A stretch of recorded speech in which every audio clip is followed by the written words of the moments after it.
But so you guys are it's the Fort Drum Rodeo and Equestrian Club, correct? And how long has this been going on? And you're the founder, right? So we founded the club last August. Yeah.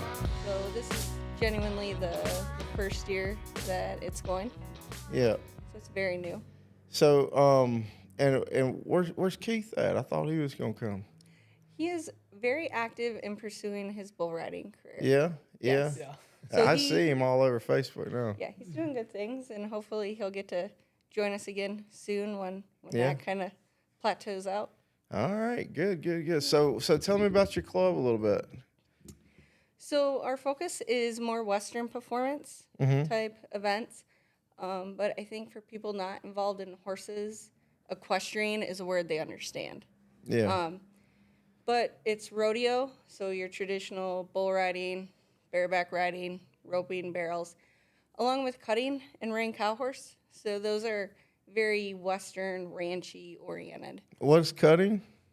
That's where you would ride your horse into a herd of cattle. You're going to cut one out. Oh. You're mimicking like the trail boss, Right. getting a Right. sick cow out. And then you have turnback who try to push that cow back to the herd. And you demonstrate your horse's ability to play defense. It mimics one of the cowboys trying to rope that cow to doctor it. Right. Oh, that's pretty. I mean, that's the most relevant one they got, right? Yeah, definitely. It is pretty. It can get pretty ranchy out there. Yeah, What yeah. we do, right? Well, that's cool. So how much? So did you put on an event over the summer? Was it? We did. So we did do a bull riding school in the spring. It was the Captain Aaron Blanchard Memorial Bull Riding School. Yep. And then we did our How to Be a Cowboy series, which Okay. Earl and Baron were participants. And basically what that was a 5-event series teaching them about how to do ranch-specific type skills. So roping, riding, working cattle, doctoring cattle. Moving a herd, Yeah. getting a herd to stop. Man, that's awesome. I grew up on there's a what was it called, the Brown Rodeo down in South Carolina. You know where Gaffney is? I'm not real familiar with that. Yeah, that it's place. up. It's on the way to Charlotte. It's Okay. off of 85. But they used to have a rodeo down there, and we'd go every once in a while check it out. I mean, I was always fascinated with it, but a little terrified. Well, that's the fascinating thing. So a lot of people automatically associate cowboys with Texas, but the thing is like, I grew up in Georgia and spent a Oh, long time yeah. in Tennessee and a lot of time in Florida. There, like rodeo is popular just about everywhere I've Right. been. There's rodeos. And I was stationed in Washington State. There's big rodeos out there. Really? So it's like I don't know. I think that rodeo is kind of that really sort of a classic American sport. Yeah, yeah, that for is really sure. ubiquitous. I mean, it's all over the country. Yeah, which I is mean, kinda cool. because there's a lot of agriculture everywhere, and then where you find agriculture, you're going to find Yeah, cows and Right. horses, yeah, and then you're going to find people that's going to do something with them, you know? absolutely. Well, and that's the thing that I love is that I've always loved cowboy stuff. Yeah, heck And yeah. but everywhere you go, there's cowboys. Everywhere I've been in America, and I've been in a lot of places in America, there's cowboys. You can find cowboys. Yeah. They're there, and so and I think that there's that small group of people that are not really involved in the culture at all, and they Yeah. only associate it with like the West. Right. But as soon as you start getting involved at all in horse culture or rodeo or any of that stuff, all of a sudden you start realizing, wait a second, there's cowboys in New York. Yeah, Yes. Hey, There are look, cowboys in New York. I work at a car dealership selling cars, and I was talking to this guy on the lot. He sounded like a Canadian to me, and he tried to trade me some cows for a truck, and like he was serious. Right. And then obviously that didn't work out, and I saw him at Walmart. I'm looking at him, when you see somebody you recognize, you talk to him a little bit, and I'm talking to him, and then I walk away. I'm like, who the heck was that? And I'm like, oh, that was that guy. He's trying to trade me them cows. But yeah, back home, there's a lot of cowboy stuff. I met some people in school that was doing some rodeo stuff, and this was South Carolina, and And then, there's a lot of horse racing stuff. I don't know what that's associated with. There's a lot of, I got into that a little bit on FanDuel because my daughter was into horses big. And I was like, well, here's a thing we can do. And I put a little money on it and watch the horse races, which is, I know it's different, but still horse stuff. Yeah, horses have a really unique ability, and, they're very charismatic to people. They have that presence to them that people are just drawn to them. I don't know much about horses, but to me, they've always seems like they seem like a big dog. Does that make sense? Like a friendly, you know what I mean? Well, like the dog they mentality. definitely have personalities. Yeah, right? that's They what I'm saying. definitely have Like a dog would. Well, and the amazing thing too about horses, they're very emotional. They are emotional creatures. And, and one of the, and so they kind of are. I mean, they're very friendly, and you can establish a relationship with them very similar. They have to a dog. personalities, right? But one of the key differences is dogs are predators, but horses are prey animals.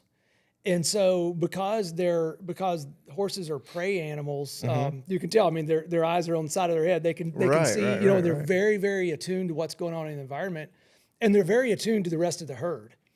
And which also means that they're very sensitive to emotions, right?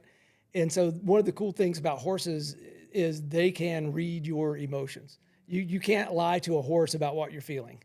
And so working with the horse is what you learn very quickly is you have to be absolutely, totally honest with the horse because it's not going to let you lie, which is kind of cool. So how long ago did you start? When did you get into rodeo and horses? And well, so that's a hard question to answer. Yes. So I've years ago when my wife and I first got married, over 25 years ago now. Early on, we rode horses very frequently, but it was a very different kind of riding.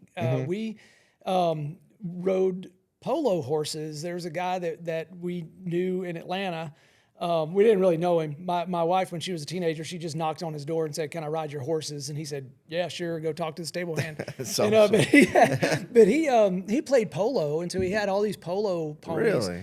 And on the days of the week where they weren't either practicing or having a match, he exercised them. So 3 days a week, we would go out and it was English style riding. You would get one of the horses and you would run it around a track 8 laps, and then you would go get another horse and you run around the track 8 laps. And so it wasn't like cowboy style riding at all. And so then off and on, every chance I would get some trail riding or whatever. But then when I heard Amber talking about mentioning the rodeo club and how to be a cowboy series, and I started looking at it and was like, hey, come out and learn how to rope and learn how to move a herd and learn how to work with cows. And I was like, now that sounds fun. It's not just, riding around in a circle is fun, but it's totally different when you get on a horse and you have a job to do. Right. And you're working as a team with the horse. And so really it was just this summer with the first How to Be a Cowboy weekend, where that was the first chance I got to actually get on a horse and actually start learning how to do something together with the horse. So you got hooked just then. I did. It was awesome. Yeah. It was awesome. And he did phenomenal. So he won that buckle at his capstone event. So I took him to a horse show, and that I'm a board member on one of the horse clubs, and we made him go show, and he had to work a cow, and he did ranch riding where he had to show the judge basically what they're judging on is that the horse I would want to cover ground with on a ranch and ride. So he had to show that horse was pleasurable to ride, he was smooth to ride. So he won both classes. Wow. Yeah. Dang, dude. I'm hooked now. It was so much fun. It's a blast. Yeah. Goodness gracious. So when did you get your start, Amber? Like probably in the photo album, probably like 4 or 5. Yeah? Yeah. So my So whole life. So you grew up on a ranch or something, or near one? Yep. So my parents bred horses. My dad trained horses. So all through middle school, high school, I was a little dummy up there, as he was trotting around. And then throughout my whole military career, I PCS'd with my horses everywhere. Really? Except for Germany, and then on deployments. So I'd haul my horse back to Wisconsin. And I used to tell my soldiers, my horse has more PCS moves than you do. Wow, wow, wow, wow. So, no, pretty much my whole entire life, and I've done a little bit of everything. I rode English, went over fences. We bred all-around horses, so I'd show Western and English on the same day. And then I was stationed in Savannah, Georgia. I was driving back from Wisconsin. I was outside of Augusta, Georgia. There was a horse trailer broke down, and pulled over, helped him change a tire. He had cutting horses. And he was on his way to a cutting, and he said, "What are you doing this weekend?" And I said, "Nothing." He goes, "Hey, come up this weekend, ride the horse around a little bit. I'll let you go ride this cutting horse." So, I mean, I went, rode this horse for 20 minutes and went and showed it on cows. And I read the rule book, and so it was funny. But, like, when I mean, everybody from base that was in my unit showed up to this cutting. So they had coolers. They had, like, those big, ridiculous signs. So, like, I had this whole cheer. It was off the chain. Yeah, yeah. And so I came out and marked a 60, and this girl goes, "Why are you so happy? Like, that's the lowest you can score." And I said, "Well, no, the lowest you can score is a 0, a no score." I said, "So, and what it is, after a 60, they don't score it lower, and then if you get disqualified, you get a 0. But I was hooked. I mean, this horse went left, right. I almost fell off. Like, it was bucking across a pen, and I stayed on because my spur was in the side of it. It was a train wreck, but feeling that horse fiend, like that cow, was just, it was done. Yeah, you I got ain't hooked looked on back. it. Wow. So what exactly is English? And I'm picturing a fancy horse or something. Is that what that is? Well, they have all like those breeds for the English. They have trail horses. They have the hunter jumper horses. They have the dressage horses. So they can go from a backyard horse all the way up to something pretty bougie. But English, it's more the old style. You don't have the horn, and it's more traditional with like the hunter type stuff. And so hunter is like fox hunting, that type of thing. Wow. Where when you're going over jumps, you don't want a horn. You know what I mean? Yeah. Yeah, so the English saddle, it's a lot smaller than a Western saddle. It's just this little tiny thing. That, Oh my goodness. and so, Yeah. and your feet are a little different position. It's So it's not like a Western saddle. It's how about you? So I got started. Pull that over to you just a little bit. I got started right after the first How to Be a Cowboy event because I Yep. was on block leave at the time, Yep. and I was looking into doing rodeo and stuff, and I'd actually put on Reddit. I'm stationed up in Fort Drum. Is Yeah. there anywhere I can do a clinic or anything like that? Somebody said, "Well, there's this place right up the road. They did a clinic. They do like cow horse stuff like Yeah. that." So I'll go check it out, and every chance I get, I go up there and do what I can. And I gotta ride check as much out as I Reddit can. because I don't do nothing with that. But yeah, so you're from Arkansas. You joined the military right away. Yeah, pretty much. I actually didn't finish high school. I dropped out my last year. Hell yeah. Got my GED and Hell yeah. signed up at 17. As soon as I turned 18, I Yeah. went to basic training. Wow. Yeah, came man. up here. ROTC happened, or not ROTC. 9/11 happened when I was in 10th grade.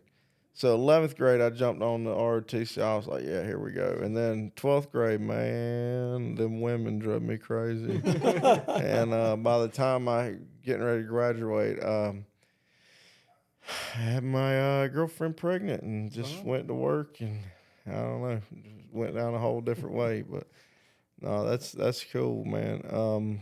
So you didn't do the clinic then, so you just went. No, I didn't do the bull riding clinic, but I've been doing the ranch horse stuff, Yeah, working cattle and everything, which I worked cattle back home, but I'd never rode a horse before. yeah. So that was a whole new experience. Wow. Oh, Yeah, I it don't was- think it I was a lot ever of rode a fun. horse either.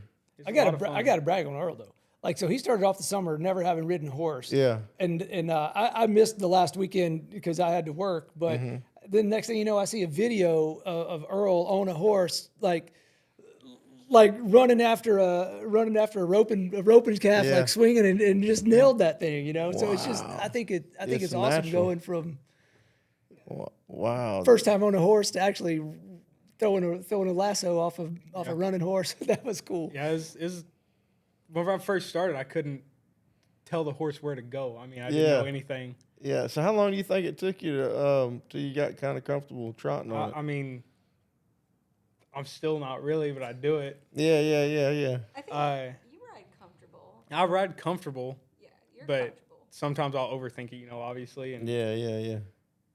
Uh, Yeah. No, I mean, I watched my daughter. We took her before we came up here. I watched her learn to ride, and she did it pretty not quick, but we'd go to. They had a little weekend thing where you'd come and watch them go around the circle and step up on a little platform, and she was driving the horse. You know what I mean? It's kind of neat, and I was proud of her. But no, I ain't never done it, and I always wanted to, man. I've grew up on westerns. My mom used to call me. My nickname was the Duke or whatever, from, John Wayne, and I don't know, man. well, I got to tell you, there's this really neat club. Yeah, that's yeah, just- yeah. I know. that's right here in the community. I know. I've been invited out there several times. Yeah. We have some really incredible individuals who have provided really great horses. Yeah. And so they've been put on horses who are competing nationally on cattle, like out there winning. So the club that I'm with, the Northeast Ranch Horse Association, a lot of the women out there, they've trucked their horses in. We got Caroline. She's a barrel racer background. She's up in Camden. She's brought her horses down and helped. And so that is a really huge thing, just to put out there that people need to invest just like a vehicle. Invest in the best horse that you can ride. And so these horses are helping them do the job. They know the job. They're subject matter experts. And so we put them on really good horses. And when they do the right input of instructing these horses where to go, the horses are getting there. But in an environment, if you set yourself up with the best equipment, you're going to become a better competitor or a better horseman. And so our How to Be a Cowboy series is about horsemanship and being really good riders and doing that job. And so, we're just really lucky that they have really good horses to go out there and ride. So they're learning everything correctly and what right feels like. And so the bar for them as they pursue their horsemanship careers, if they continue on or not, is really at a top tier level. That's awesome. Which is safe for them, and it makes it fun, that they can go out and do these things and build confidence, right? So riding a really good horse doing the job provides the confidence for these guys to be really good. That's awesome. And it spoils us a little bit. Next time we go somewhere and pay $30 for a trail ride, we're going to be on the, like, what's wrong with this horse? Well, I tell you what, too, how fast Amber actually had me learning. Yeah. First time I was there, like I said, I couldn't hardly steer the horse. Right. I think it was the second or third time I got there, she had me running on one. What? I was like, this is interesting because I was trying not to fall off. Yeah. Because, it's like if you were to ride on somebody's back, it's Yeah. moves with the horse, their shoulders are moving, you're moving. And it was just a wild experience. I was like, I don't know how to steer this. Yeah. I don't know what I'm doing, but we're running. Yeah, that's awesome, bro. I've always imagined what that would be like. Come out and join us. I know. It is a lot of fun. So you said you have some stuff going on. You're trying to do some stuff this winter. Yeah, so we're going to try to do a ski joring. And I don't know what the heck that was. You asked me, and I was like, what does that mean? So the things we're trying to do with our club is to get the community involved, right? So we're coming up with events that if you don't have access to a horse, you can still participate, right, and continue to do things. So what ski joring is, in the Western modified piece of it, is you will tow a skier or a snowboarder behind the horse and take them over a series of jumps. And as you know, 10th Mountain Division is alpine. It's got a skiing tradition. So we feel like this is a really good opportunity. And so what our goal is we're working with some people who put them on in Vermont, New Hampshire, Maine has like, they do a championship one, is to try to get some of their people to come down twice this winter and do like an introductory where some people, like, we're gonna have to recruit some skiers and snowboarders, Yeah. and then we're gonna get the horses together and build a group, and then hopefully next year we might be able to host an actual competition. So basically, you're gonna have a horse pulling and y'all are gonna Pulling be a skier on the snow. Wow, That's right. That's got to be awesome. Adrenaline. Yeah, I've never snowboarded nor skied, and nor rode a horse. Man, what am I doing with myself? So you come out to the ski touring. Yeah, I just get it all in one, you know. There you go. So you said you got some goat roping going on now. That sounds like my cup of tea. Yeah. So it's going to be a goat rodeo, is the idea. And we tested it with these guys. So basically, what are your traditional rodeo events? Team roping. So there's goat roping, which is actually picked up in the Western world. At fairs and stuff, they'll have a goat roping, which is a team roper. You have the header and the heeler. We're going to do goat tying. So high school rodeo offers a girls' goat tying, where you ride the horse down, dismount, and you can tie the goat. And the high school rodeo, just by the way, is a really awesome association. They give college scholarships out all the time for their deals. So we're going to modify that so where the people do it on the feet, and you'll just run down, and then you got to tie the goat, which would mimic cattle on the ranch. You have to tie it to doctor it. So Earl and Barron spent a couple times this summer working goats and practicing. And, and then we're going to have a goat sorting where it'll be in a small pen. There'll be like 10 goats. They're all going to be numbered. And it'll be like a family activity. And as they cross over the timeline, you give them a number and you say 5. So they have to go get goat 5, bring it over the line, then 6, then 7, then 8, then 9, 0, 1, 2, 3, 4. And it's timed. So that's what we're looking at doing. So it would be something that people in the community who maybe have an attraction to the Western way of life, but don't have access to horses, but want to be around that, or ranching, any of that type of thing. We really think this is an activity that they'll be able to participate in and have some fun and learn. And obviously, hopefully, we hope they take it serious and maybe pursue a rodeo or how to be a cowboy series. But maybe it's just a weekend where they get to spend time with the family and try a new activity. Yeah, that'd be nice to have something else like that going on. And I guess along with that same subject, I've found that the people in the North Country love country music, right? So I mean, this could kind of go along with that, you know. Yeah. I had a guy on the show. He is his name's Stephen Calley. Just a couple weeks ago, he comes from a little small town and close to the other side of Syracuse or something. And that's what he said. There's more cows in my town than people. And he goes, I didn't know that being from New York was a thing. Because when I came up here, I was like, dude, I didn't know that there was anything in New York but the city, you know? And I was like, it's vast up here. Then everybody likes country music and all this. I'm like, man, this is kind of like back home, you know, but they just talk like Canadians, you know? Right. But I don't know, man. I think you might have a good opportunity if we can get it out there and people are interested in that kind of thing, you know? I mean, I went to a couple of concerts around here. They got plenty of cowboy boots for walking around, just saying. Oh, yeah. Dude. Yeah. And it would be an activity for anybody of any age. Yeah. So whether it's the children or the parent. But I think with our military community and first responders having wholesome family activity that they can do together and enjoy for those times when they are off work. So that's something really key about our club is we're looking for things that are the preventative maintenance or things for people to do so they have something else in their life. So, we're law enforcement, we're military, we're veterans, we're first responders, and we're open to their family members.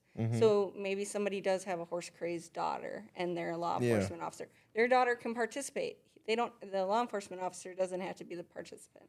But the idea is bringing those people who have those high-stress type jobs and having a good family activity. And what's neat about these type of events, it does have that adrenaline. Most people that do those professions, They gotta get they that. like that. They're particular. They like to train, and it definitely goes in key with that. But that's the goal of our club, is to really be a family-oriented organization and providing good, wholesome activities for people that promote the Western way of life. Nice. There is another group that I had a guy in here from. It's the Wounded Warriors Outdoor Adventure. And maybe I get you hooked up with him and see what kind of networking y'all can do to put something. They do mud runs and stuff like that. But I think they're kind of from all over the New York area. So I think maybe there's something there. Oh, yeah. Well, we recently had a young man, Cody, start to get involved with us, but he's one of the board members in an outdoor organization that takes military and veterans hunting. And so That's what they do. They like yep. they fix up different kind of handicaps and stuff. Earl just went. He got to do one of their duck hunts, actually. They took Really? him out. It Nice. was a lot of fun. Who was that with? What's that organization's name? I can't Put think me of on it the now. spot. Yeah. It's the outdoor rec. I'll have to look at it, but it's pretty phenomenal. But Cody, and definitely if like we want to hashtag them in on when you post stuff, definitely. So I'd have to look it up. I'm really bad with that memorying names and regurgitating them. But there's and this is what's really cool as you start getting into things.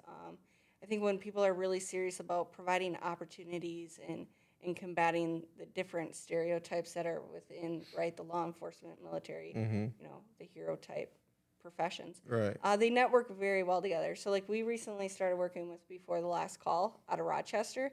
It's an equine therapy program.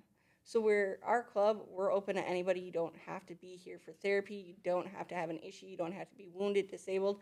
We're just a group of people here providing each other mentorship in our sport. Yeah. I call it barn therapy because it is my other passion in life. But it's really neat to see all the different organizations network and help each other. And I think that is just what's in the DNA of silent professionals or people in these careers with selflessness. It's all about networking and helping everybody. So. Did you say that barn therapy? Yeah, for me, that's because that's the other thing that's fascinating about the rodeo club is that part of it is the getting a chance to ride horses and learn cowboy skills. I mean, it's pretty cool when you realize I can chase a cow down on a horse and rope it if I have to. I mean, that's just kind of cool to know you can do that. But the other side of it is a lot of us that are involved in the club. A lot of weekends, even when there's nothing going on, we'll go out there just to work, just to put up a fence or cut some weeds down or burn a brush pile or, just to have a place to go outside and do something. And like me, like I can't, it's hard for me to just sit around and do nothing. Like I got to do something productive and there with rodeo and like ranching or whatever you want to call it, there's always something to be done. And that gives people purpose and you know what I mean, and keeps you going because I get what you're saying. Gives you something to do for sure, and to feel like you're constantly achieving something productive because it's hard to just sit around and do nothing. It freaks me out. Like I watch a football game, but I've got to gamble on it. Right. Well, and that's the other thing is there's always something to do out there. There's always something that needs doing. But then a lot of times, it's the kind of thing that you can do it and you can see what you've done. Like we just put that fence there, or we just fixed that gate. Yeah, and you can, absolutely. It's something that you can point at and it's tangible. And then you come back the next day and something else is broken and you get a chance to work on something else, So, yeah. I mean, I did a lot of construction before I came up here, and I get what you're saying. When you working on a project and at the end of the day it's done, you're like, it's a good feeling. Yeah. And I think the other big part about it too is just the fellowship. What I call the fellowship of the fire, because especially over the summer when we'd have weekends, at the end of the day, there's always a campfire and we're grilling steaks or doing something, and it's just sitting around talking at the end of the day. Yeah, and that means a lot is the fellowship, because now I made friends when I came up here, but like I was saying, I was in construction. I feel like I'm almost missing out on the fellowship part of it. You know what I mean? Like I'm in car sales right now, so I don't really have the same at the end of the workday fellowship that that I had down there. And I think about that. I'm like, man, that fellowship is important. You know what I mean? Because I made friends, but I don't know about the fellowship part of it. You know what I mean? Yeah. Because we're all kind of doing our own thing, you know. But I get that, and that's important. That is really important for a man. That's important for a woman. That's important for everybody to have something that there's other people involved. Right. It takes care of you mentally and everything. So that's awesome. I was really fortunate in my military career, and like when I got stationed to Georgia, right? I was looking on. I can't remember back in the day what forum it was on. It was probably some equine forum, back when it was the discussion threads. And I met these Ken and Renee Bogdan, and they were out in Dublin, so it was outside Atlanta. So I would drive every weekend from Savannah, Georgia, out there, and they put me up in this little double wide they had, and I rode their horses. I worked their horses when they went to rodeos, and did whatever. Next thing you know, you're at the table and you're having dinner with them, and you're going to church with them. Yeah. The same thing when I got up here. I kept my horse in training down in Syracuse, and every weekend, like my first sergeant commander knew where I was going to be. Yeah. Come Friday, like you could keep me all week. I didn't care if I was working in the office at midnight. Yeah. But at 1700 on Friday, and we'd be in formation, you could see me doing the jitter because I was like, it's time to hit the road. Yeah. Same thing. Started out, I'd sleep in my living quarters trailer down there, and all of a sudden, Hoyts invited me into their home. I went to their daughter's graduation. I went to christenings. I'm down there every weekend riding with them. I came back from Afghanistan, went to the horse show, and everybody that I showed with the year before, had a cake. They threw a party with me getting back. And so that type of community, I think it's really important. And last year, it was just a Facebook chat that people were in that Fort Drum community saying, hey, there's nothing Western. So me and Keith were talking. I ended up, I had never met Keith before. I jumped in a truck with him and Bo and went to a bull ride in Massachusetts. And, talking, and they had this passion that they wanted to get better in their bull riding careers. And while I spent my 14 years in the Army, I ended up reserve national champion in the cutting.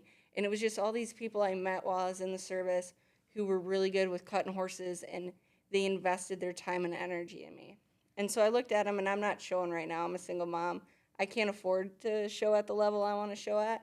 And I felt like there was the sixth suicide on drum about the same time last year.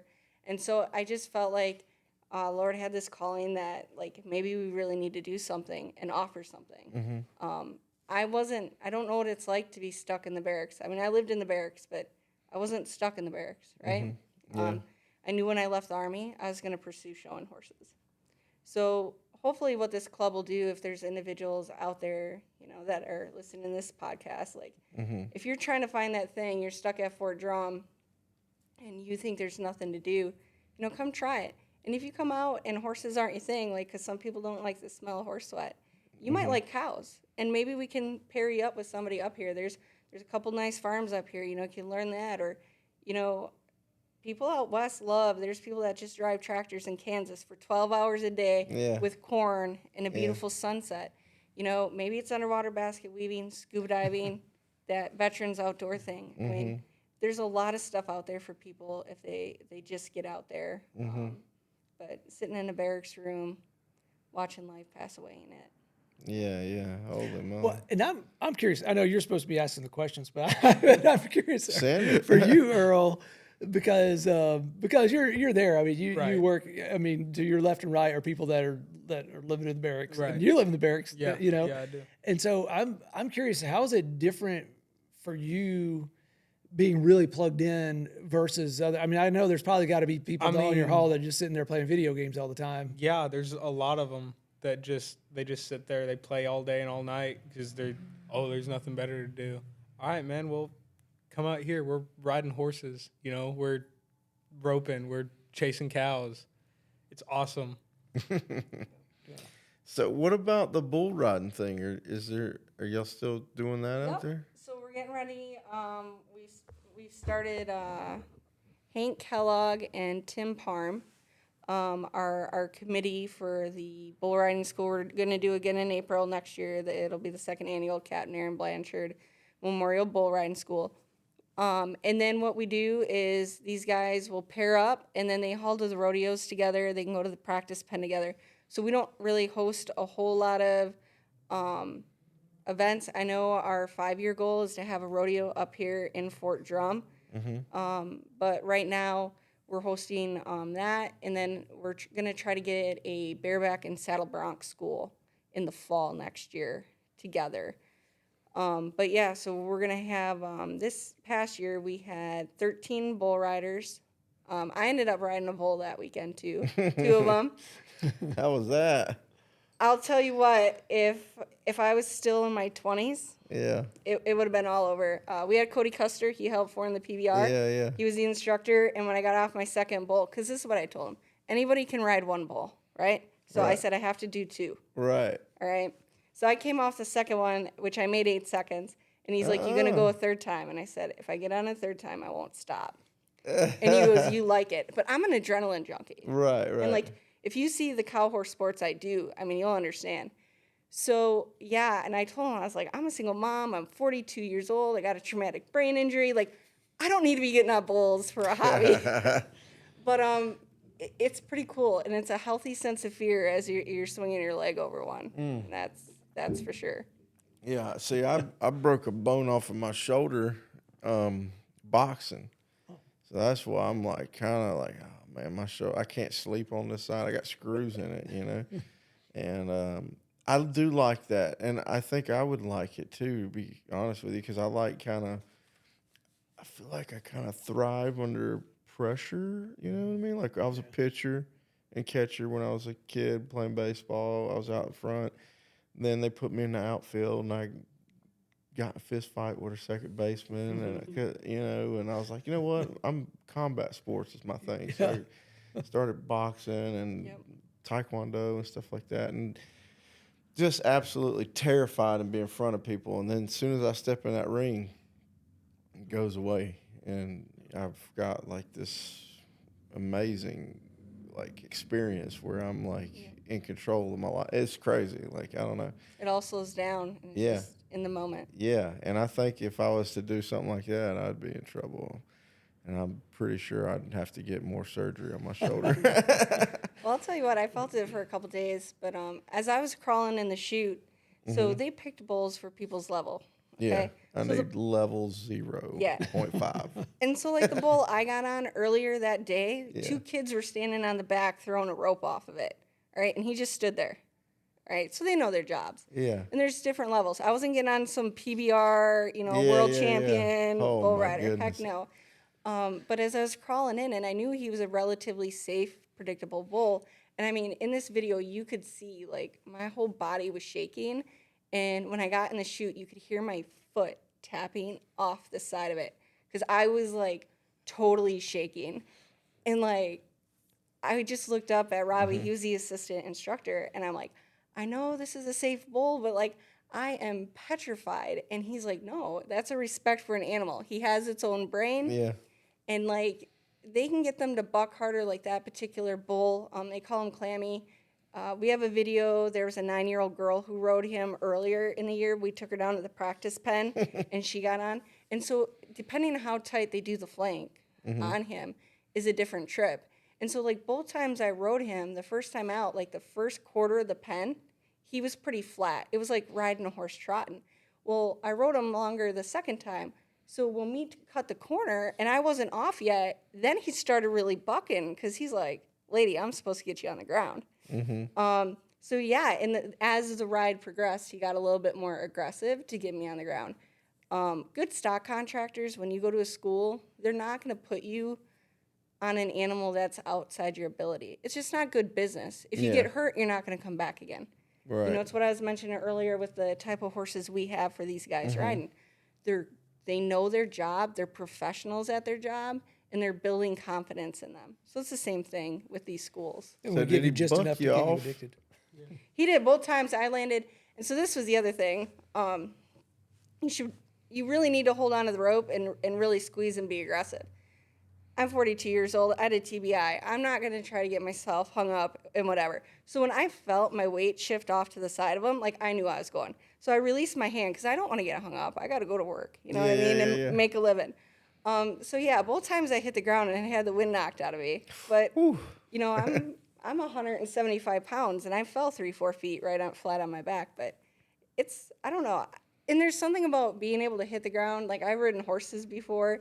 I got bucked off. Believe it or not, the first time I've been bucked off in 20 years happened at the How to Be Cowboy series. I was riding this mule. I thought everybody was still asleep. So I went to work this mule I had this summer. And I'm new to mules. I just wanted to be challenged. And she came around the corner. I had her pick up a lope. I hadn't loped her before. And she like planted me right in front of her, like road rash and all from the sand. Oof. But I don't know. There's something about hitting the ground and learning to pick yourself up, swallow your pride, brush it off, and put your foot back in the stirrup and get back on. I mean, that's just something that these type of events will teach a child or teach an adult about being resilient and gritty. That sounds like boxing, really, to be honest with you.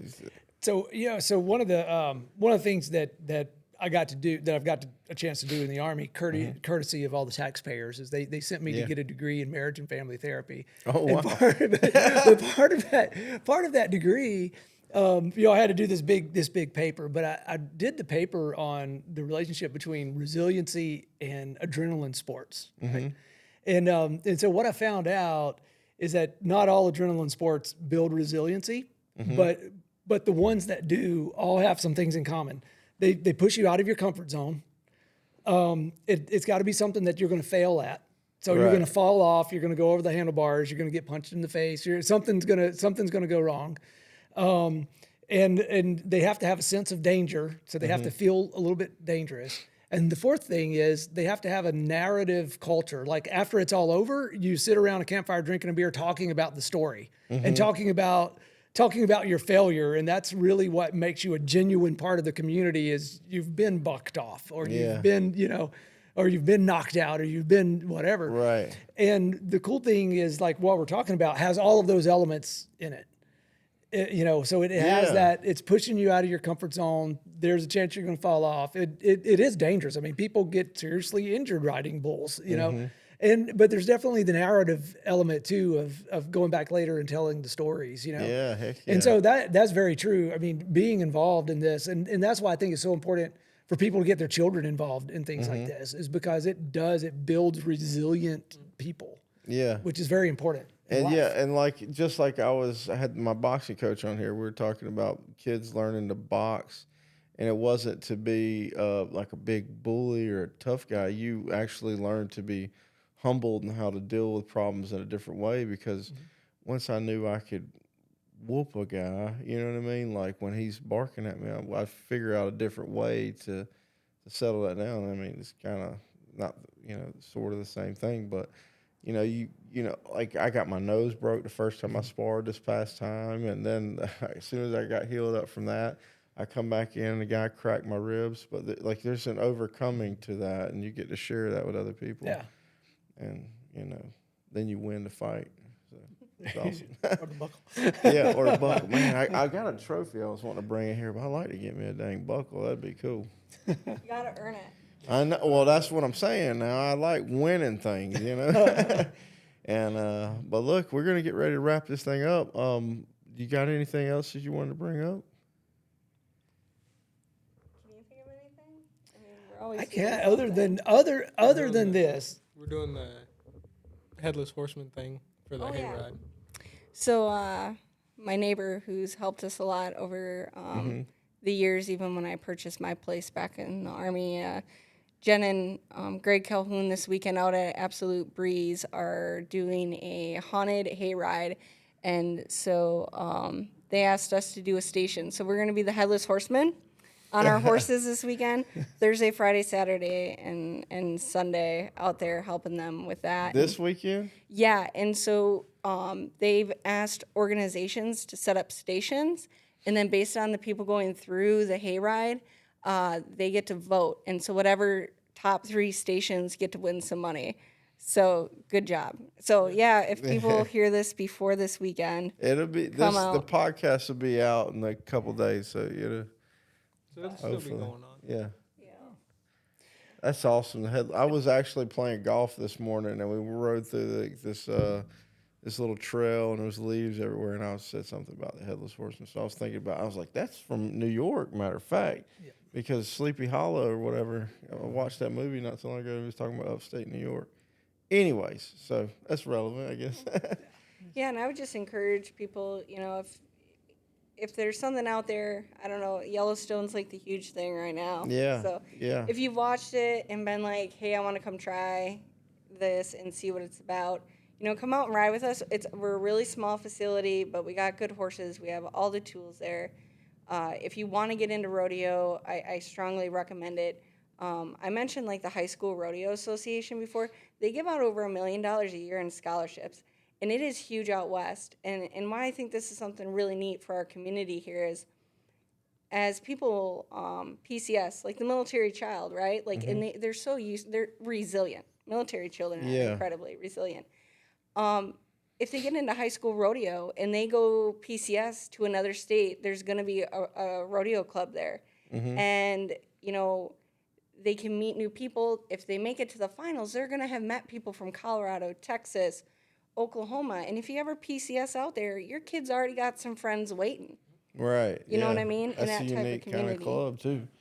And money. And the other cool thing too, is that a lot of times people have this mindset that in order to learn this kind of stuff, you have to start out as a kid, and that's not true. I'm 51 years old, and I learned how to work cattle from horseback this summer, right? You can, and so that's the other thing is like you're never too old to learn. So just come out and try it out. And the other thing is that we're very friendly. And what I found from the first day that I showed up out there is, you shake people's hand, hey, how you doing? You learn their first names, and then you're friends. It's really easy to come in and become part of the group. Yeah, and I like what you were saying about trying to get people up out of the barracks and stuff. And Yeah, that's one of the biggest things because a lot of the soldier suicides and stuff like that come from a lot of people from the barracks because they feel like they're stuck in there. They have nothing to do. They have, they feel like they have nothing, some of them. There's always something to do, especially up here, I would say. Because whenever I first got here, I didn't think there was anything to do. I sat in my barracks room. Yeah. Didn't do anything. And I got to looking, and then I found this. I've been looking more. I found more stuff to do. There's a lot of stuff to do up here.